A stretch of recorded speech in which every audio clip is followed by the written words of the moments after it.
Boa noite. Estamos aqui começando a nossa noite de sábado com uma mesa histórica com a nossa grande autora, que já foi convidada algumas vezes e que este ano pôde estar entre nós. Então, é uma honra estar aqui nesse encontro com a Jhumpa Lahiri. Boa noite, então, todos que estão aqui, aos que estão no telão, nos 2 telões aqui na cidade, que estão nos assistindo pela internet também. Eu queria convidar vocês também a visitar os nossos perfis nas páginas das redes sociais. A Flip faz uma cobertura, coloca notícias e coisas relacionadas aos autores. Bom, eu vou deixar a palavra com o nosso Ángel Gurria Quintana, jornalista mexicano, por favor. Vá em frente. Obrigado. Muito obrigado, Paulo. Boa noite a todo mundo. É um grande prazer estar com Jhumpa Lahiri para mais uma mesa da Flip. E vamos começar logo apresentando a nossa convidada. Jhumpa nasceu em Londres em 1967, mas cresceu em Rhode Island, nos Estados Unidos. Hoje mora na Itália. Sua estreia literária foi em 1999 com a coletânea Interpreter of Maladies, Intérprete de Males, que logo lhe valeu o prêmio Pulitzer. Ela tem publicado outro volume de contos, Unaccustomed Earth, e 2 romances, O Xará, 2003, e o romance que está lançando agora pela Biblioteca Azul Globo Livros, Aguapés, que foi indicado para o Man Booker no Reino Unido. E é desse livro que ela vai ler um trecho para começar a conversa. Jhumpa, welcome to Paraty. Thank you. Bem-vindo a Paraty. Você escreveu numa peça bela no New Yorker, ser escritor significa dar o salto de ouvir para dizer, me escutem. Então, aqui estamos prontos para ouvi-la. Leia, então, esse trecho de Aguapés, por favor.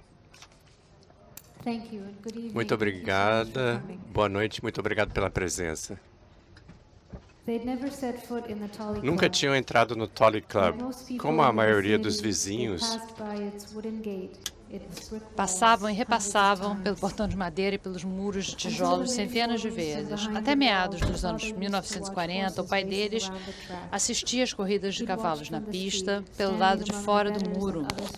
Assistia da rua entre os apostadores e outros espectadores que não tinham como comprar ingresso nem podiam entrar na área do clube.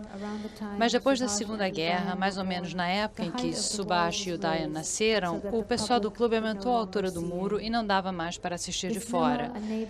Bismillah, um vizinho, trabalhava como card no clube. Ele era muçulmano que ficou em Toliganj depois da partilha. Por algumas paixas, ele vendia bolas de golfe que tinham se perdido ou estavam abandonadas no campo de golfe. Algumas tinham cortes, como se fossem talhos na carne, mostrando por dentro borracha cor-de-rosa. No começo, usavam um bastão para bater nas bolas amolgadas, lançando de um lado e do outro. Então, Bismillah também lhes vendeu um taco de finalização com a haste levemente torta. Tinha sido um jogador irritado que estragou o taco, batendo com ele numa árvore. Bismillah lhes mostrou como deviam se inclinar, onde pôr as mãos. Determinando vagamente o objetivo do jogo, cavavam buracos no barro e tentavam acertar as bolas. Precisariam de outro taco para lançar a bola a distâncias maiores, mas usavam aquele de finalização mesmo. Só que golfe não era futebol nem cricket. A improvisação dos irmãos não saía muito a contento. Bismillah desenhou um mapa do Tully Club no barro da várzea. Disse que mais perto da sede havia uma piscina, estábulos, uma quadra de tênis, restaurantes onde serviam chá em bules de prata, salas especiais para bilhar e bridge, gramofones tocando música, um barman de paletó branco que preparava drinks que se chamavam Pink Lady e Gin Fizzy. Pouco tempo antes, a gerência do clube tinha erguido mais muros cercando o terreno, mas Bismillah disse que ainda havia algumas partes com cerca de arame onde dava para entrar. Esperaram até quase anoitecer, quando os jogadores de golfe deixavam o campo para fugir dos mosquitos e iam tomar seus coquetéis na sede. O plano ficou em segredo, não contaram a nenhum outro menino do bairro. Foram até a mesquita, na esquina de casa, seus modestos minaretes vermelhos e brancos destacando-se das construções próximas. Viraram na estrada principal, levando taco e 2 latas de querosene. Atravessaram na frente do Technician Studio. Tomaram a direção dos arrozais por onde antigamente corria o Adganga, um estuário do Ganges. Nesses dias, era uma água estagnada que seguia os assentamentos dos hindus que tinham fugido de Dhaka, de Rajshahi, uma população desenraizada que Calcutá recebia, mas ignorava. Desde a partilha, eles tinham se espraiado em algumas áreas de Toliganj, como as chuvas da monção que escureciam a baixada. Alguns funcionários do governo haviam recebido moradia no programa de intercâmbio, mas na maioria eram refugiados, chegando em ondas, despejados de suas terras ancestrais. Antes, um rápido fio d'água, depois uma enxurrada. Subhash e Udayan se lembravam deles, uma procissão sinistra, uma manada humana, bebês amarrados no peito dos pais, trouxas na cabeça. Faziam abrigos de lona ou de palha, paredes de bambu trançado. Viviam sem banheiro, sem eletricidade, em choupanas ao lado de montes de lixo, em qualquer espaço vago. Era por isso que agora o Adganga, a cujas margens ficava o Toli Club, era um esgoto do sueste de Calcutá. Era por isso que o clube tinha erguido mais muros. Subhash e Udayan não encontraram nenhuma cerca de arame. Pararam num lugar onde o muro não era tão alto e dava para escalar. Estavam de calção, o bolso cheio de bolas de golfe. Bismillah disse que encontrariam muitas outras dentro do clube, onde as bolas ficavam no chão, junto com as vagens que caíam dos tamarindeiros. Udayan atirou o taco por cima do muro. Depois uma das latas de querosene. Subindo na outra lata, Subhash conseguiria impulso suficiente para trepar. Mas naqueles dias, Udayan era alguns centímetros mais baixo. Trance os dedos, disse Udayan. Subhash juntou as mãos. Sentiu o peso do pé do irmão, a sola gasta da sandália, então o corpo todo agachando-se por um instante. Udayan logo pegou impulso. Encavalou-se no muro. Fico aqui de guarda enquanto você explora? Que graça teria isso?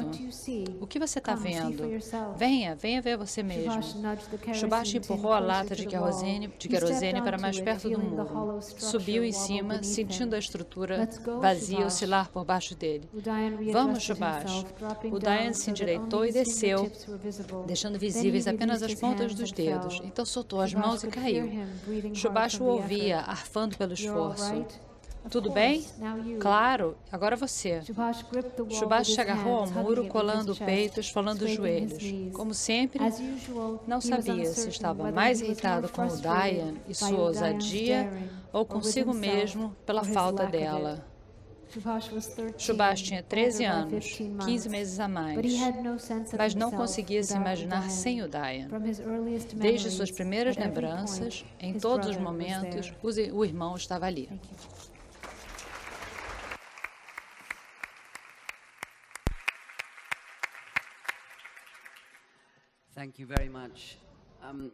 Muito obrigado. Sem revelar demais, pode nos contar um pouco mais sobre onde isso se encaixa no livro? É um trecho bem do início do livro, a história dos 2 irmãos. E para as pessoas que talvez queiram ler o romance, dá uma ideia de como se desdobra. Bom,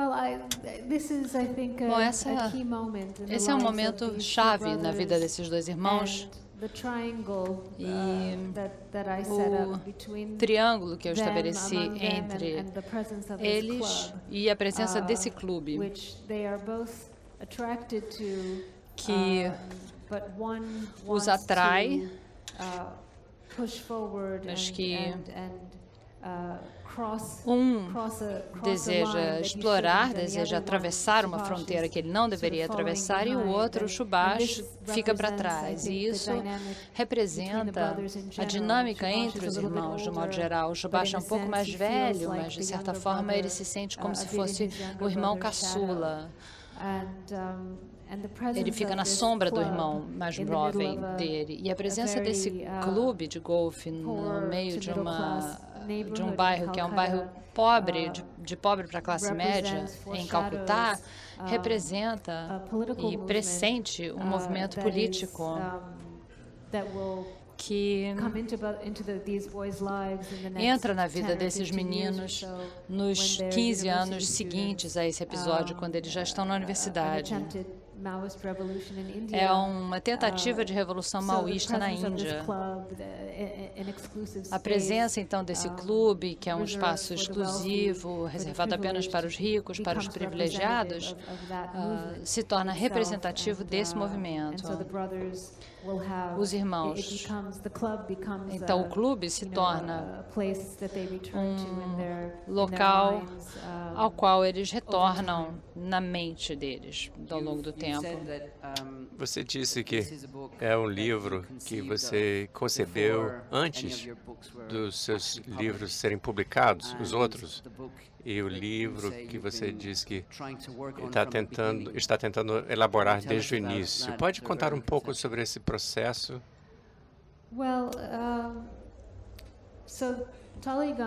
Então, Taliganj, que é o bairro que eu descrevi nesse trecho, é o bairro onde o meu pai cresceu, em Calcutá.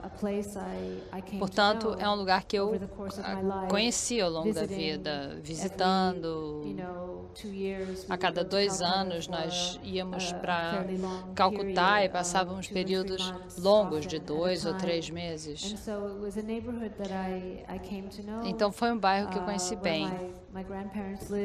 Era o bairro onde minhas tias e meus tios moravam, onde meu pai cresceu, onde os meus avós moravam e onde eu teria crescido também se o meu pai não tivesse deixado a Índia. Então, representou sempre para mim a vida não vivida.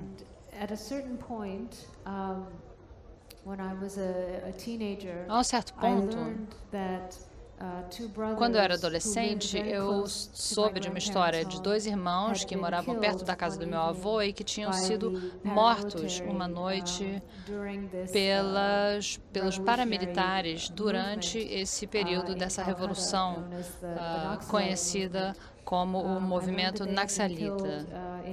Eles foram assassinados na frente de suas famílias. Os seus pais e seus parentes estavam todos lá, tinham sido alinhados pelos paramilitares para assistir à execução dos irmãos. E eu fiquei muito perturbada na época ao saber disso. Principalmente porque eu conheci o lugar. Isso me perturbou ainda mais, saber que algo tão violento acontecera recentemente lá naquele lugar e que os pais daqueles irmãos ainda moravam no bairro. E havia um fantasma dessa época no lugar. Eu então fiquei curiosa com essa história, comecei a fazer perguntas, comecei a ler um pouquinho a respeito desse movimento. E quando eu comecei a escrever ficção, quando eu comecei a tentar escrever ficção ainda, pensando em ideias, livros e histórias que eu poderia tentar escrever, eu pensei nessa época, no movimento naxalista, no lugar, e comecei a trabalhar essa cena que me tinha sido contada da noite da morte desses irmãos, desse assassinato terrível que tinha acontecido. Foi um início, era um início muito frustrante. Eu não tinha, na verdade, muita ideia na época da história ou da política do local. Só o que eu tinha era uma ideia de local e do clima do local que eu conhecia e que eu tinha dentro de mim. Mas eu não tinha, na verdade, nenhum conhecimento formal do que havia levado àquele momento. Porque os jovens tinham sido assassinados ou executados. Então, depois de trabalhar nessa ideia, durante 6 meses, ou de 6 meses a um ano, tentando desenvolver esse projeto, eu abandonei, eu deixei de lado esse projeto, eu achei que não estava avançando, não estava se abrindo na forma como precisava. Então eu deixei de lado e escrevi meus outros livros. Publiquei meus 3 primeiros livros, de maneira que houve um hiato de 10 anos em que eu havia deixado a ideia, pensado em outras coisas, mas sempre ficou um pouco no fundo da cabeça. Essa ideia sempre me voltava de certa forma. Depois, então, desse hiato de 10 anos, quando eu terminei meu 3º livro, eu pensei, bom, e agora? O que eu vou fazer? E eu pensei, bom, agora esse é o momento de eu enfrentar aquela ideia e ver se ela funciona. Quer dizer, foi um período de gestação muito longo, então. Quando se lê sobre a sua vida e as coisas que você já escreveu, ensaios, e o que você acaba de dizer, sugere que Água-Pés talvez seja o livro mais autobiográfico na ambientação, nos personagens, dos tipos muito frugais, o pai muito frugal. Então, queria perguntar, qual é a sua posição nessa ideia, no lugar comum de que toda ficção finalmente é autobiográfica? Alguns dizem que não é verdade. Como você se sente em relação a isso? Eu acho que eu posso responder que sim e também que não. Quer dizer, se o Água-Pés, o livro Água-Pés é autobiográfico e não, porque eu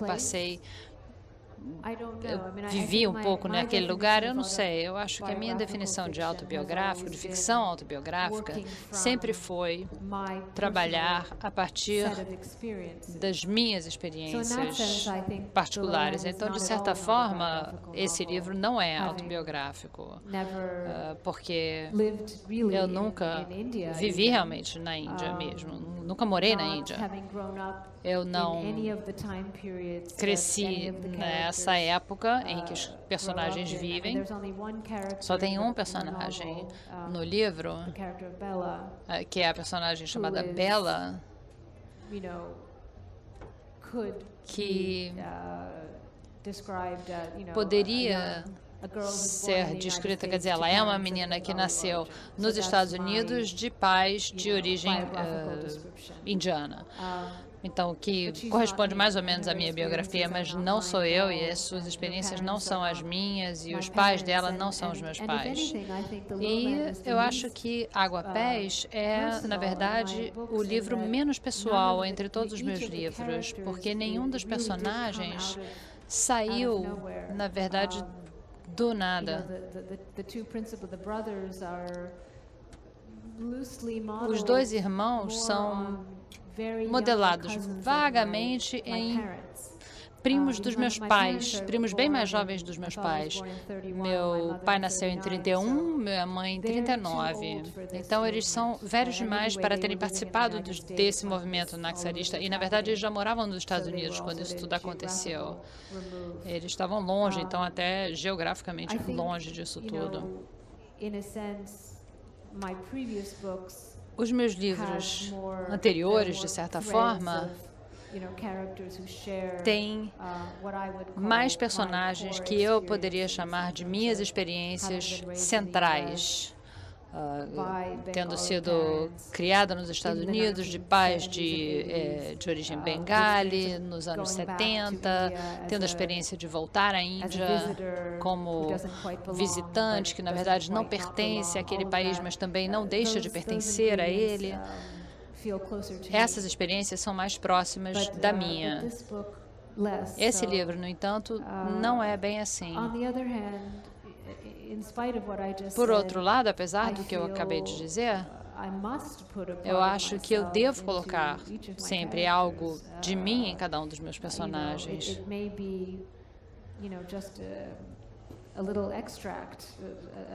Pode mesmo ser uma parte pequena de mim que eu coloco para cultivar, mas que vem de mim. E eu sei disso. E a coisa floresce, mesmo que eu esteja pensando em outra pessoa. É mediado através de mim, de qualquer modo. Os personagens são sempre mediados através de mim. Ao lado desses fragmentos que você alimenta, esses fragmentos de você, há um elemento também que podemos chamar um elemento de período que deve ter envolvido alguma pesquisa também. Quando eu estava lendo, me perguntava quanta pesquisa havia e como você administra a pesquisa para não impedir o contar da história. A pesquisa também foi um período longo. Quando eu comecei a ter a vontade de trabalhar com esse assunto, eu pedi ao meu pai, que é um bibliotecário, que me emprestasse 2 livros da biblioteca onde ele trabalha, no estado de Rhode Island, nos Estados Unidos. Isso foi lá atrás, em 97, e ele falou, tá bom. E aí ele me deu 2 livros da biblioteca. E eu fiquei com esses livros, e como ele é o bibliotecário, ele trabalha nessa biblioteca há 45 anos, ele tem privilégios especiais e ele não tem que devolver os livros que ele tira da biblioteca. E eu fiquei com esses livros para mim. E a cada ano, a cada 2 anos, ele dizia, escuta, sabe aqueles livros que eu te emprestei? Então, escuta, já leu? E eu dizia, não, ainda não, estou lendo ainda. Porque, na realidade, eu estava lendo esses livros, estava tentando ler esses livros. De verdade, eu estava tomando notas e tudo. Porque eu queria me informar sobre o que era o movimento naxalista e como aconteceu e por que fracassou e tudo isso. Eu tenho cadernos e mais cadernos com datas e fatos e os personagens principais do movimento e toda a ideologia por trás do movimento. E mesmo assim, a informação não estava penetrando em mim. Sabe, tinha alguma coisa que não estava conectando. Os fatos e a história não se encaixavam. Mas eu fiquei com esses 2 livros no meu escritório por anos mesmo. E finalmente, lentamente, à medida em que os personagens foram se tornando mais reais, a história que estava nos livros começou também a se tornar mais clara e mais relevante. E aí eu comecei a perceber, bom, isso aqui é importante para a história, isso aqui não tanto. E só para avançar um pouco, eu devolvi esses livros para o meu pai há 2 anos atrás só. Desde 97 eu falei, toma, tá aqui os livros, acabei, pode devolver para a biblioteca. E foi um alívio enorme. Acho que ele já tinha perdido as esperanças de que a biblioteca teria esses livros de volta. Mas além desses livros, a pesquisa foi um pouco estagiada ao longo desses anos todos. Eu assisti filmes que foram filmes bengali, que foram feitos por diretores extremamente interessantes. E foram filmes de época que lidavam com personagens naxalistas, o efeito que o movimento teve na cidade, tanto em Calcutá quanto fora de Calcutá. Há muita literatura sobre essa época, sobre esses anos, mas a maior parte está escrito em bengali.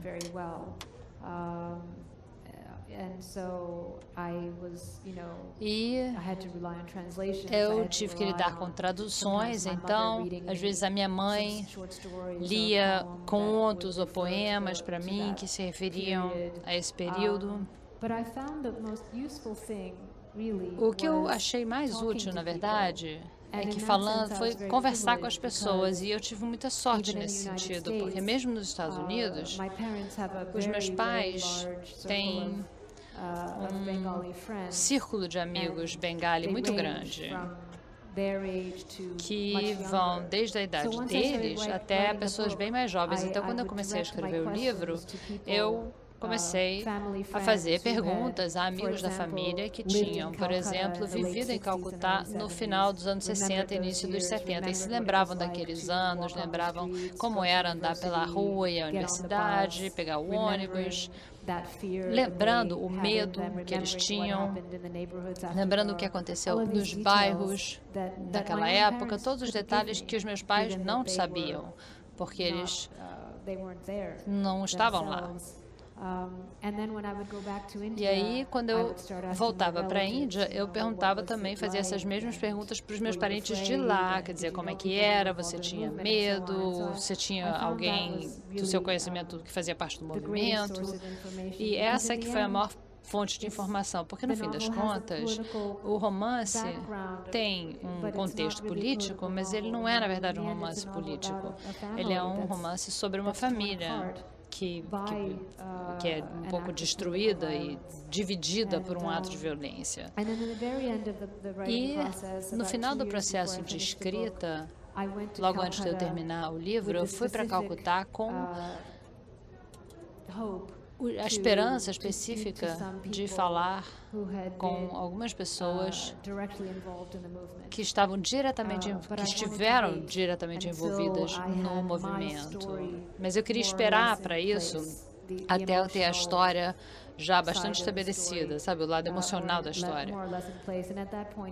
E nesse ponto, aí é que falando com essas pessoas foi mais uma maneira de abrir as cortinas e explorar o assunto mais. Eu tive que esperar o momento certo para falar com essas pessoas. E aí eu pude voltar para os Estados Unidos e concluir o livro já mais rapidamente. Mas o desafio torna-se, então, como você lida com toda essa informação e embute na história sem deixar afundar você? Foi um desafio muito interessante, principalmente porque a maior parte dos leitores bengali não precisariam dessa época, dessa história da cidade de Calcutá explicada no livro. Mas eu achei que eu não tinha como escrever o livro simplesmente fazendo uma referência passageira a isso tudo, principalmente porque eu estava escrevendo e eu precisava dessa explicação para mim mesma, para eu entender o que estava acontecendo. E eu acho que, uma vez que eu já tinha conseguido entender os personagens, tudo ficou muito mais claro. Porque à medida em que os acontecimentos vão acontecendo, à medida em que a história vai se desenrolando para os personagens, eles mesmos estão absorvendo o que está acontecendo. Há momentos em que os irmãos estão ouvindo o rádio, estão lendo o jornal, e eles mesmos, no tempo ficcional, estão descobrindo os acontecimentos e vendo o que está acontecendo. E eu espero que essa seja a forma como tanto o leitor quanto os personagens juntos experimentam o que está acontecendo, passam pelo que está acontecendo. Mas é claro que o importante é não sobrecarregar a narrativa com detalhes excessivos. E foi interessante à medida em que eu estava escrevendo, porque havia dois campos, eu acho, dos leitores, dos primeiros leitores. Um campo dizia, e essa história toda não me interessa, eu quero me concentrar no que está acontecendo. E outras pessoas diziam, não, isso aqui eu preciso realmente entender o que está acontecendo para poder me concentrar na família. Então eu percebi que era um equilíbrio delicado em termos de dar detalhes suficientes para que as pessoas entendessem sem sobrecarregar a narrativa e o leitor. É o seu quarto livro, o segundo romance, né?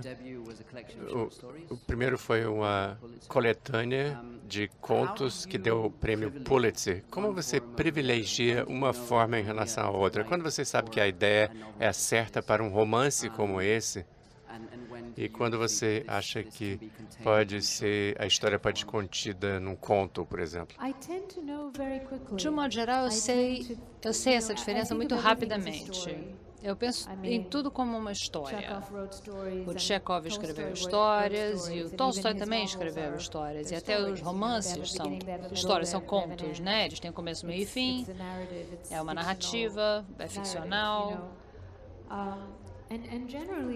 E de um modo geral, quando eu tenho uma ideia, e isso já acontece desde o início.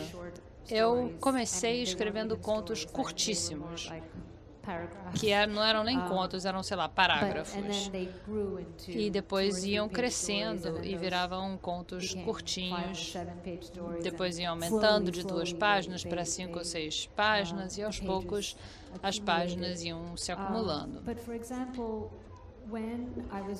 Mas, por exemplo, quando eu comecei escrevendo contos, depois, por exemplo, a ideia do Água-Pés surgiu. Isso foi logo quando eu comecei a escrever. Isso foi muito no início.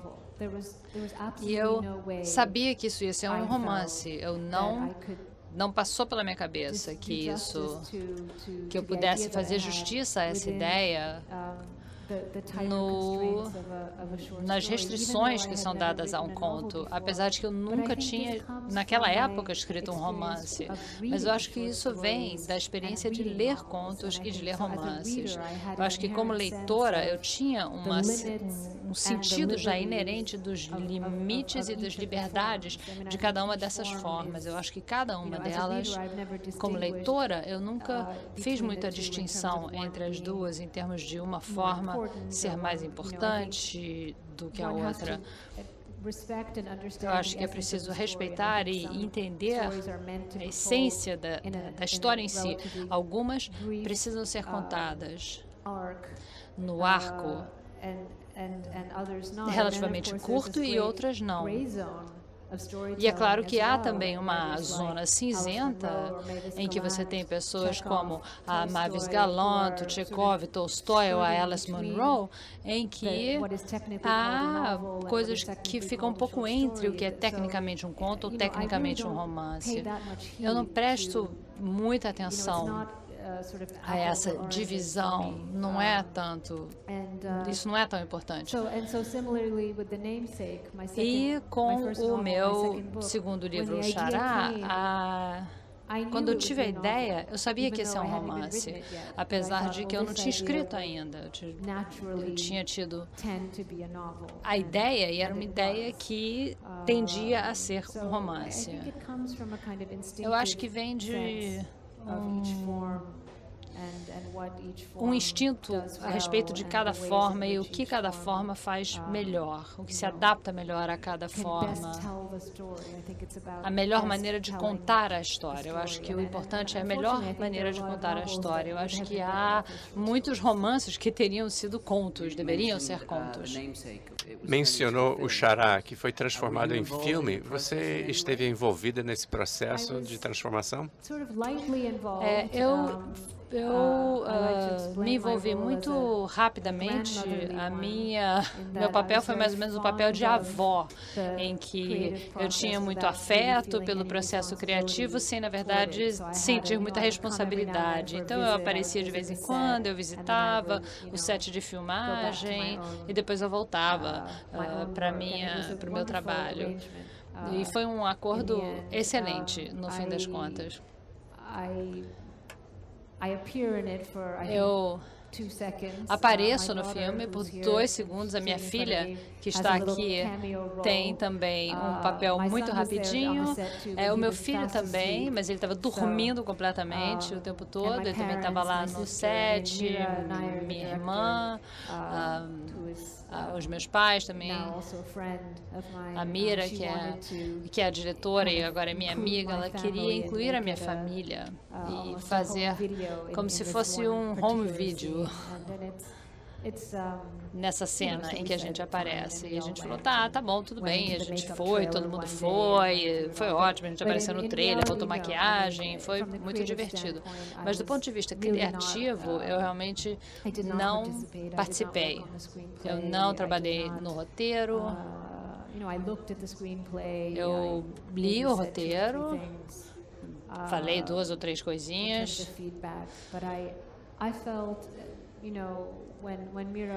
Eu achei que quando a Mira veio falar comigo sobre filmar o livro, eu falei, por favor, leva e transforma num filme. Porque eu sabia quando ela começou a falar comigo sobre isso, que era uma coisa que ela, uma necessidade que ela sentia. E porque eu já tinha escrito o livro, eu já estava me sentindo distanciada do livro, nós não sentíamos a mesma necessidade. Naquele momento, eu tinha necessidade de escrever meus outros livros.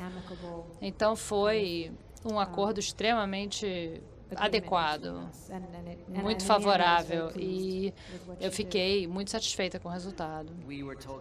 Estávamos conversando sobre o intérprete dos mares, quando ganhou o prêmio Pulitzer.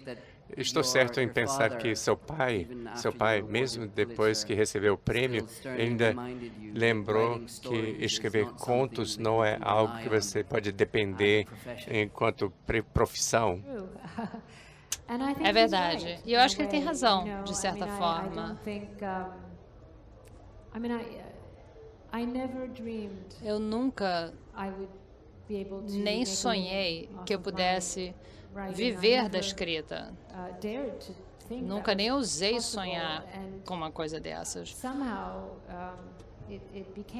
E, de certa forma, isso se tornou possível.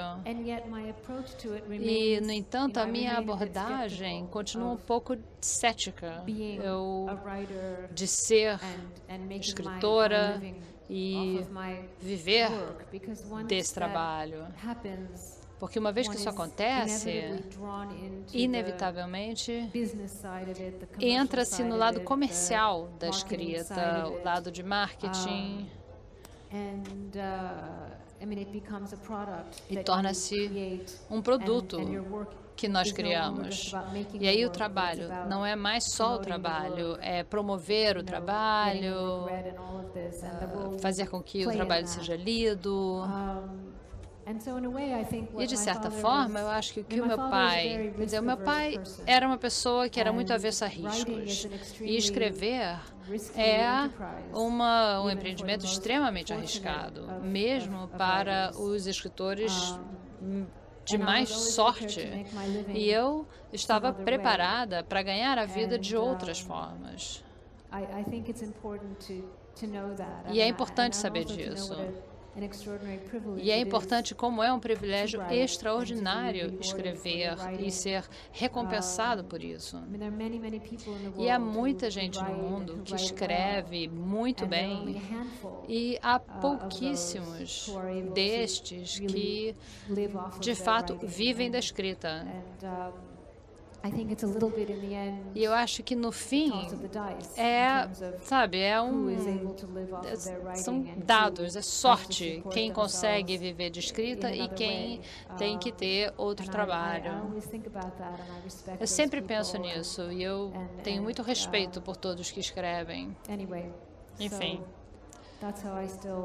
é assim que eu continuo abordando essa questão, sendo grata, mas não supondo que isso vai durar para sempre.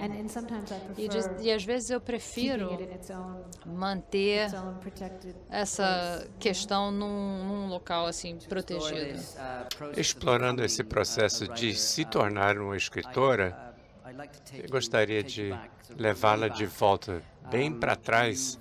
Remontando, você escreveu que seu amor pela escrita levou a cometer um ato de roubo a uma idade bem precoce. Pode nos contar um pouco mais sobre esse episódio do interesse precoce pela escrita, que para mim me parece que representa e simboliza o que muitos escritores fazem, escrever como um ato de roubo. O incidente é que quando eu tinha 6, 7, 8 anos, e eu aprendi a ler, e assim que isso aconteceu, eu comecei a escrever. Então, quando eu tinha 7 anos, mais ou menos, eu já lia bem. E eu me lembro de aprender a ler com, sei lá, 5, 6 anos de idade, e com 7 eu já lia. E aí, eu me lembro de ler, e assim que eu já lia bem, eu comecei a copiar as coisas que eu lia nas minhas palavras. Então, eu li uma história sobre uma menina que mora numa ilha na costa do Brasil, por exemplo. E aí eu escrevi a minha própria versão de uma menina que mora numa ilha na costa do Brasil. Quer dizer, eu copiava tudo que eu estava lendo. Agora, como fazer isso? Então, os meus professores na escola tinham uma mesa que ficava sempre na frente de um armário. E no armário tinha tudo que tem no colégio. Tinha lápis, tinha livros. E depois, sempre uma prateleira com cadernos azuis ou da cor da sua calça, uma cor meio creme. E quando eles abriam esse armário para pegar alguma coisa, eu olhava aqueles cadernos e me dava assim um desejo, uma ganância. E eu queria um daqueles cadernos, muito, para mim. Porque eles distribuíam, sabe, para aula de ortografia e coisas assim, mas eu queria um para mim. Então, eu fui levada. Havia momentos em que a professora saía da sala e a gente ficava sozinho por algum motivo qualquer. E eu roubei os cadernos. Enfim, eu roubei um, roubava outro. E eu escrevia as minhas histórias nesses cadernos, que tinha alguma coisa de que era o caderno da escola, sabe? Eu podia ter escrito num outro caderno. Claro, eu acho que provavelmente se eu pedisse para os meus pais comprarem um caderno para mim, eles comprariam, né? Ou, sei lá, provavelmente talvez tivesse até um caderno em casa que eu pudesse ter pego para escrever, mas por algum motivo tinha que ser aquele, sabe? O caderno da professora, o caderno da escola, o caderno do armário da professora. Então, eu roubava esses cadernos, assim, um a um, e escrevia as minhas historinhas nesses cadernos. Então, em algum lugar na casa dos meus pais, eles estão lá ainda, os cadernos.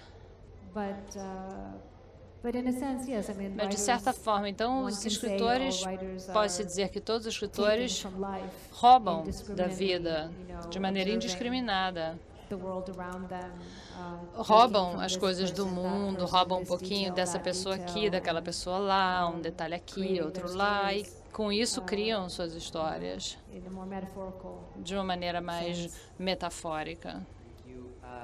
Muito obrigado. Nós temos várias perguntas que já estão chegando. Podemos começar a incluir na conversa. A primeira que chega vem de alguém chamada Ana Maria Colben. É uma pergunta curta que pode exigir uma resposta longa, talvez. O amor exige sofrimento?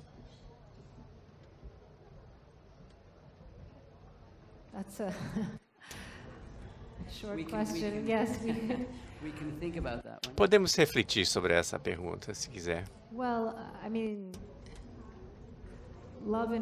Bom, o amor envolve muitas coisas, muitas emoções.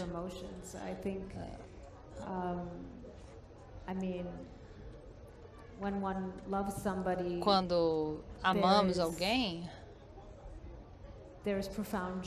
há muita alegria, mas também ansiedade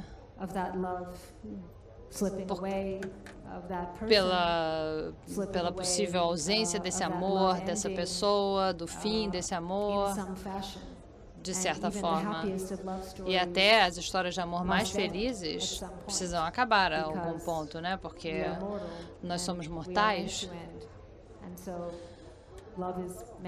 Então, o amor vai acabar. Podemos defender a ideia do amor póstumo e o amor depois da morte, mas acho que todos nós, como seres humanos, sabemos que temos um tempo limitado aqui, então mesmo nas situações mais felizes, quando amamos alguém, temos essa consciência desse lado mais grave, mais triste, né? Não é sempre sol, há sempre a noite também. Então, acho que sim. Há um elemento de sofrimento. O amor também é o risco, é sempre um salto para o desconhecido, uma abertura, uma investigação de si e do nosso relacionamento com o outro. Pode ser muito assustador. É uma experiência muito complexa. Não se deve levar isso de maneira leviana. Em os Aguapés, amor, em muitas formas, amor fraterno, e de pai para filha, etc. Em Aguapés é um tema recorrente. Há vários temas que são recorrentes nos seus contos também, e no seu outro romance, o Xará, o deslocamento, migração. Para mim, um dos temas mais destacados no romance, eu não sei se você vai achar um comentário justo, é a incompletitude. E muitas pessoas buscam o amor e estão tentando completar algo de si próprios que falta. Eu acho que o amor é, entre outras coisas, uma necessidade de conexão, uma sensação de plenitude. E em Aguapés, os personagens são interessantes porque ambos estão buscando a libertação, tentando definir-se a parte dos seus irmãos, pais e filhos até. E ao mesmo tempo buscam uma conexão, estão ao mesmo tempo se separando e sentindo essa separação. Mas eu acho que isso é um sentimento muito humano. As pessoas ficam confusas e são contraditórias e não caminham de maneira previsível na vida, ou no amor, ou nas famílias, nos relacionamentos.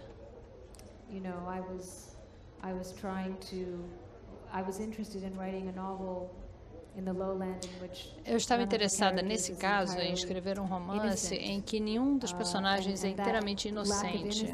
E essa falta de inocência, ela aparece nos vários relacionamentos, nessas várias formas de amor, amor paterno, materno, fraterno, romântico, a traição, segredos, crueldade, falta de comunicação.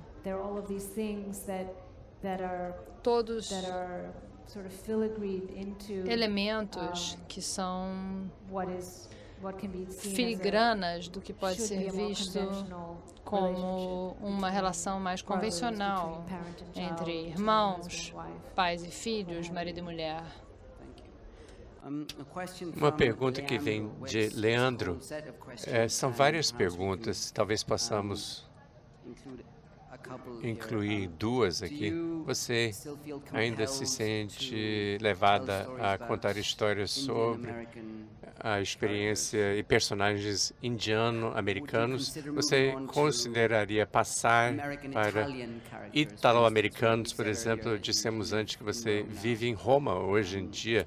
Então, sim, você acha que possa talvez considerar olhar para além dos personagens que compartilham sua experiência e sua história? Eu acho que eu já comecei a fazer isso. Eu estou interessada agora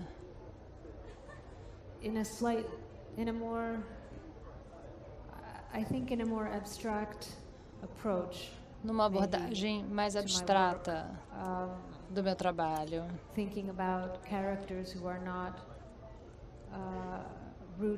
pensando em personagens que não estão enraizados no sentido estrito a um lugar.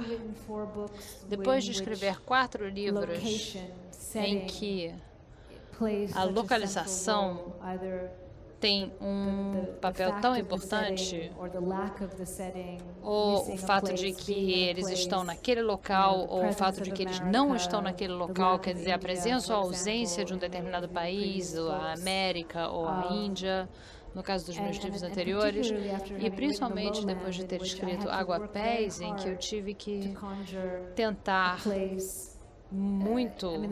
com muito esforço, quer dizer, o livro se passa tanto na Índia quanto nos Estados Unidos, mas eu tive que fazer muito esforço para tentar trazer à tona não só a Calcutá dos anos 70 e antes disso, que eu não conhecia bem, mas também o estado de Rhode Island, da minha infância, que para mim já está muito distante.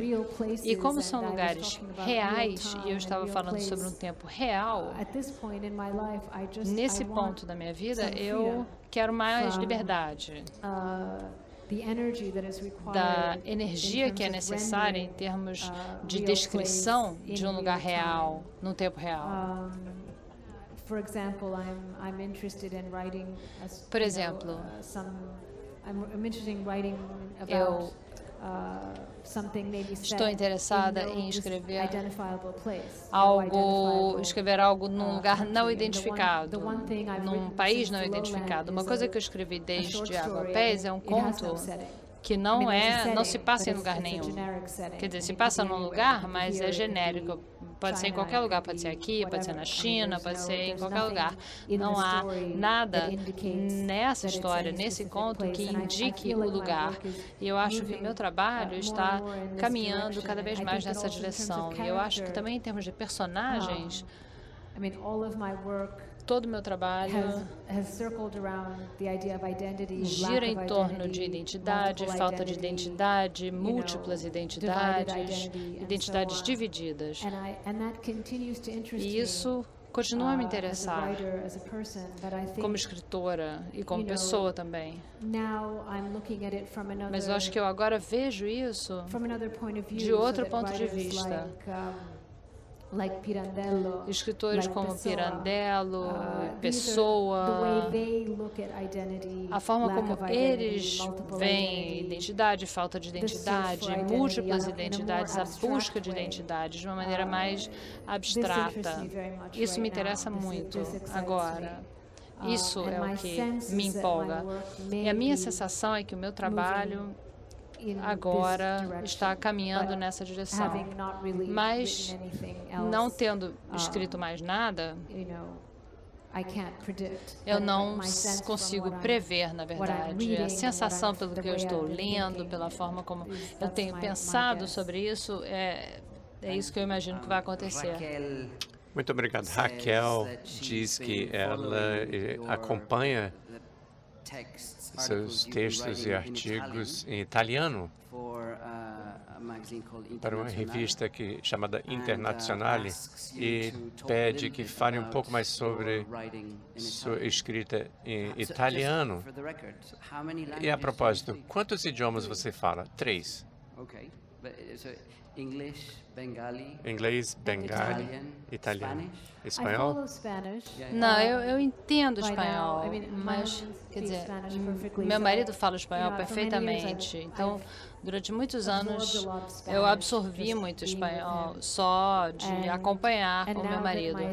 Mas agora que o meu italiano já ficou bom, eu já falo bem, a minha compreensão de italiano, exatamente como a compreensão do meu marido de italiano, quando a gente chegou lá, tem uma base assim que ajuda.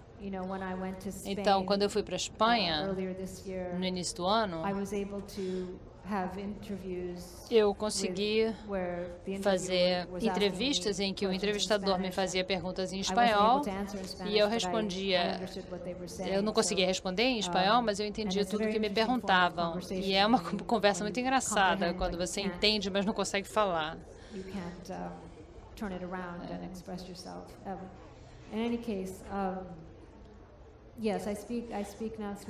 Eu agora falo 3 línguas e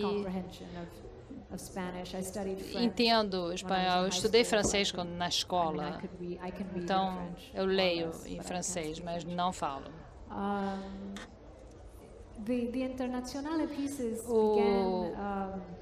Os textos que eu escrevo para a revista internacional na Itália fazem parte de um processo mais longo, cujo contexto precisa ser explicado.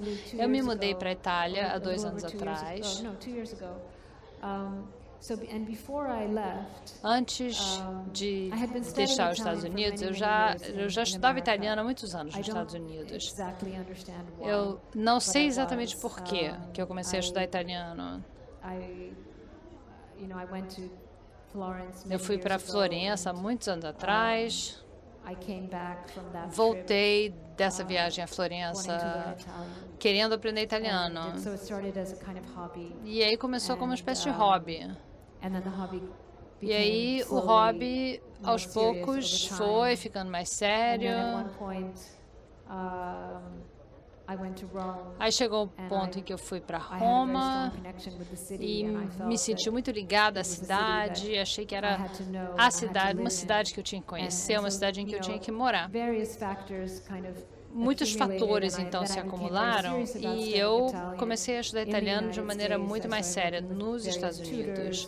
Eu tive vários professores realmente tentando, de alguma maneira, aprender a falar um italiano básico.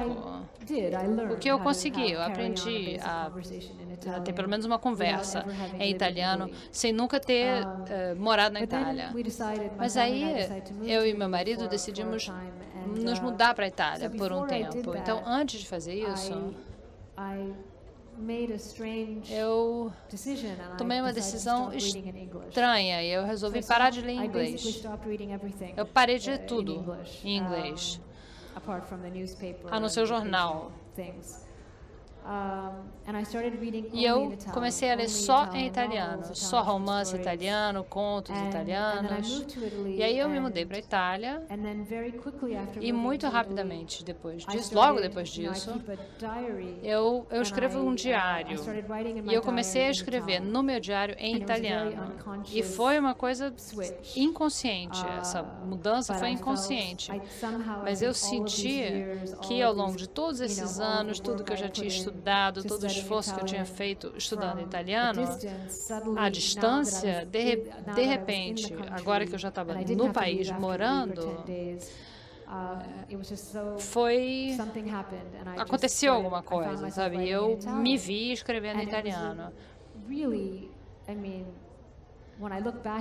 E quando eu olho para trás e vejo o que eu estava escrevendo, era como aprender a escrever de novo, sabe? Se alfabetizar de novo. Parecia uma criança de 6 anos escrevendo, sabe? Tudo escrito errado, os verbos todos errados, as concordâncias erradas. Era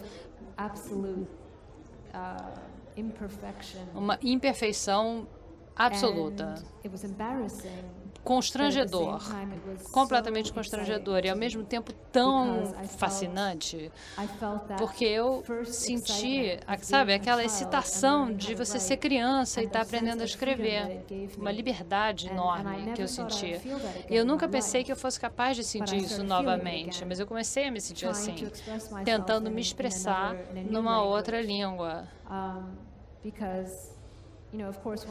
Porque é claro que quando eu estava escrevendo em inglês, era também uma língua nova para mim.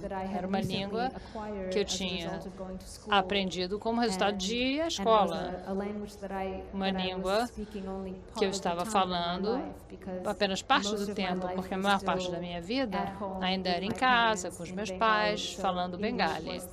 Inglês era a nova língua, excitante, interessante, nova, que me dava essa sensação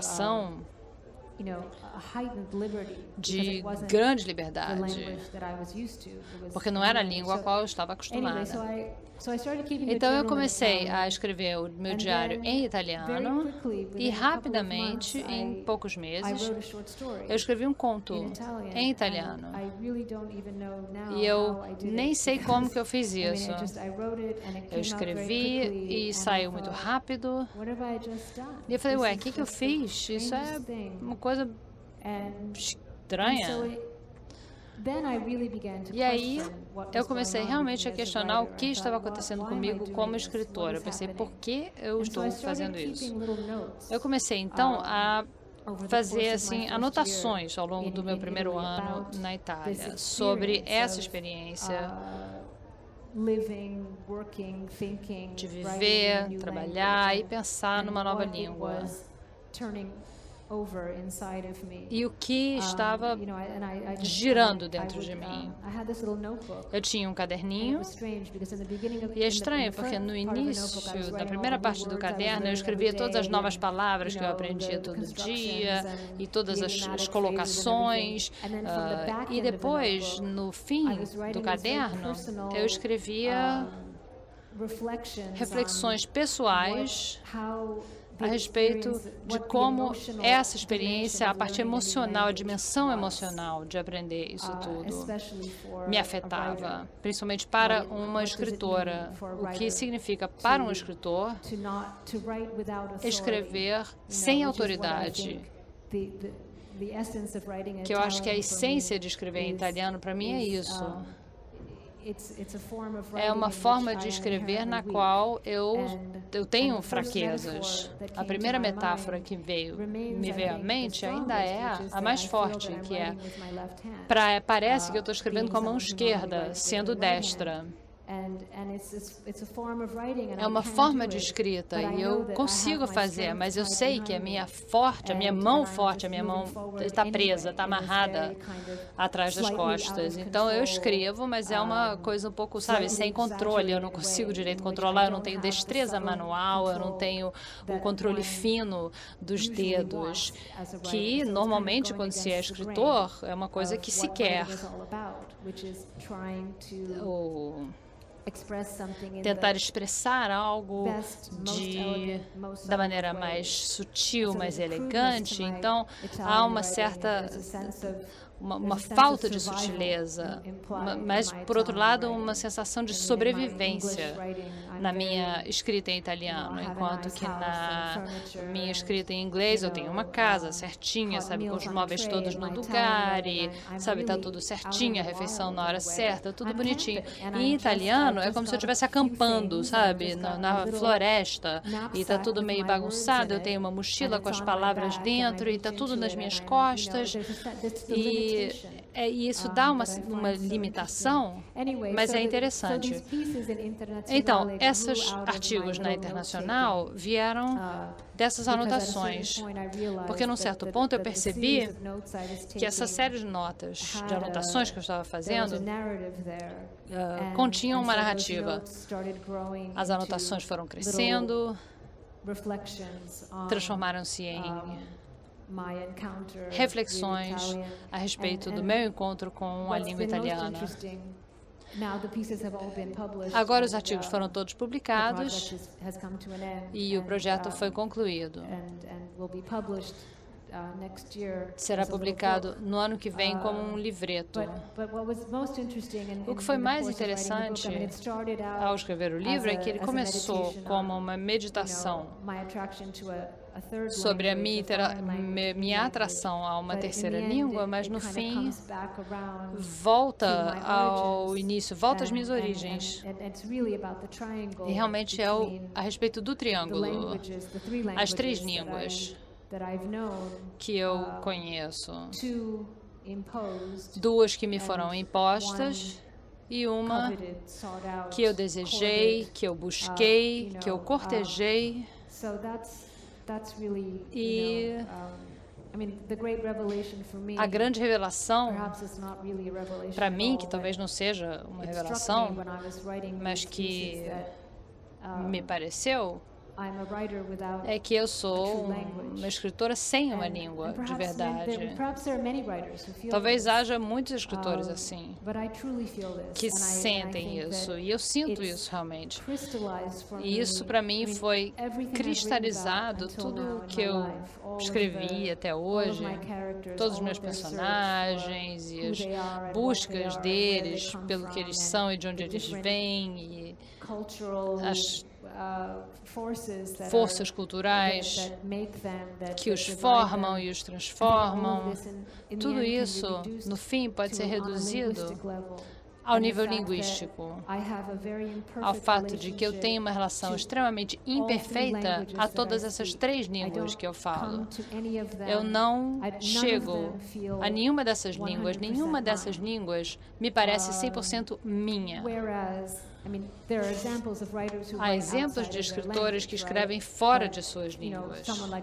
Alguém como Nabokov, por exemplo, que escrevia em inglês de maneira com muita maestria, mas a sensação de ser russo, de pertencer à língua russa, era absoluta, completa, e ele nunca questionou isso, enquanto que eu estou questionando a minha relação com todas essas línguas que eu conheço. E, apesar de que inglês é claramente a minha língua mais forte, a relação, a consequência emocional de aprender inglês, escrever em inglês, ler em inglês, tudo veio com um grande custo para mim quando eu era criança. Falar inglês com o sotaque que eu tenho, aprender, ler livros em inglês, tudo isso representa uma traição constante dos meus pais, do meu pai e da minha mãe. Então, eu nunca pude. Sempre houve essa fricção. Enfim, é uma resposta muito longa. Falava de línguas.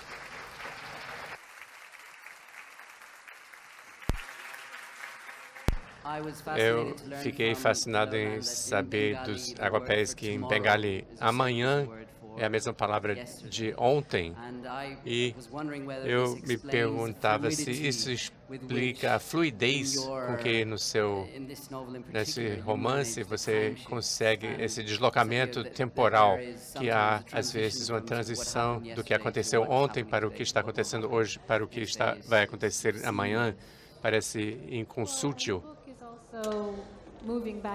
O livro também vai no tempo do passado para o presente.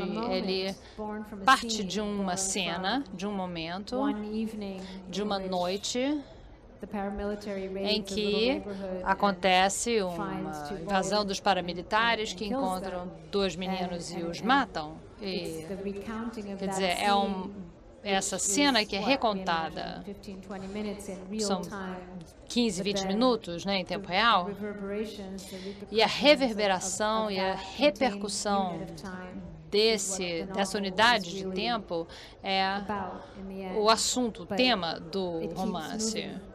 Mas o romance vai de trás para frente, vai do passado para o presente o tempo todo. Ele sanfona nesse sentido. Voltando a essa cena e voltando, vai para o passado, essa cena é o centro. E eu acho que a vida é assim, há certos momentos que dominam, que têm um papel de proeminência e que aparecem mais. Eu acho que o tempo não é linear. Certamente não é linear do ponto de vista emocional. Mas eu não sou a única romancista a pensar nisso. Uma pergunta final. Pensando e remontando aqueles 2 livros que você pegou emprestado da biblioteca do seu pai durante muitos anos, você não foi multada assim por isso, não? Não fui multada não, mas acho que o meu pai, ele era muito certinho, cumpria todas as leis. Eu tenho certeza que ele ficou muito satisfeito em poder devolver os livros à biblioteca. Foi um prazer. Muito obrigado, então.